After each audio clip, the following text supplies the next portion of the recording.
If you are looking for some support for current affairs, if you are a fresher, you are a working professional, you are a repeater, but you want some support for current affairs, then I have a program for you. I have given the brochure and also the announcement video link in the description. You can watch if you are interested. Hello all, welcome back to Current Affairs Hitlist series. I am Guna Mathivanan from Offices IAS Academy. In today's video, we are going to discuss about Maritime Anti Piracy Act. It was passed by the Parliament in 2022 to give effect to United Nations Convention on Laws of Sea. To give effect to that convention, because this convention gives a framework to combat piracy and armed robbery at sea. So we will understand about this UN clause. Briefly, I will explain about UN clause. This United Nations Convention on Laws of Seas that defines what is exclusive economic zone, what is high sea. So if you take India, the maritime boundary I am taking, okay, from the land boundary, 12 nautical miles is called as territorial waters. 200 nautical miles will be called as exclusive economic zone. In this 12 nautical mile, 1 nautical mile is roughly 1.8 kilometers roughly.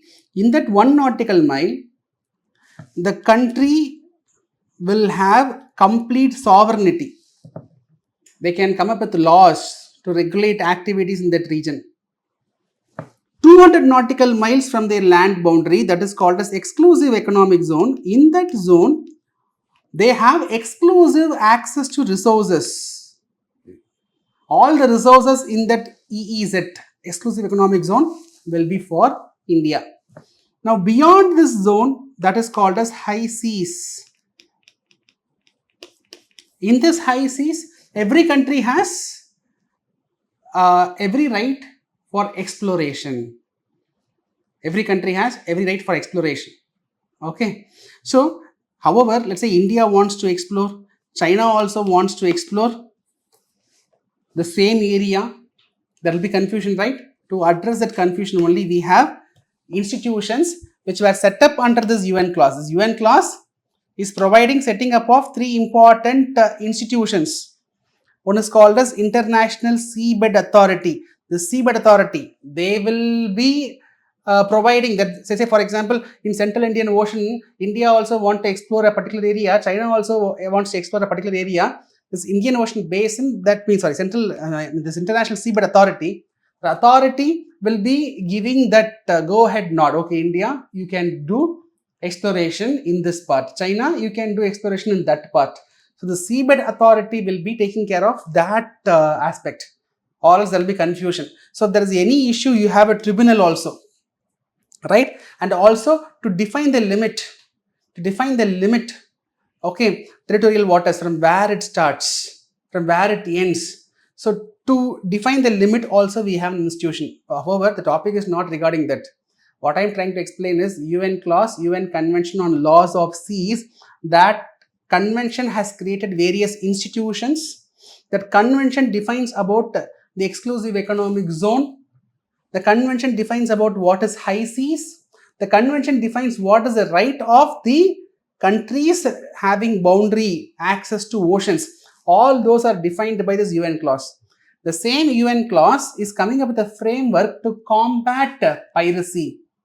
To combat piracy and to combat armed robbery at sea, they have come up with a framework. To give effect to that framework, we have come up with a act called as Maritime Anti Piracy Act. So this act is defining what is piracy. Any illegal act of violence, detention or destruction committed against a ship, aircraft, person or property for private purposes. Right? That is called as piracy. Right? This act shall apply to high seas. Our act shall apply to high seas. That means such activity, armed robbery happening in the high seas, our act will be applicable. For the purpose of this act,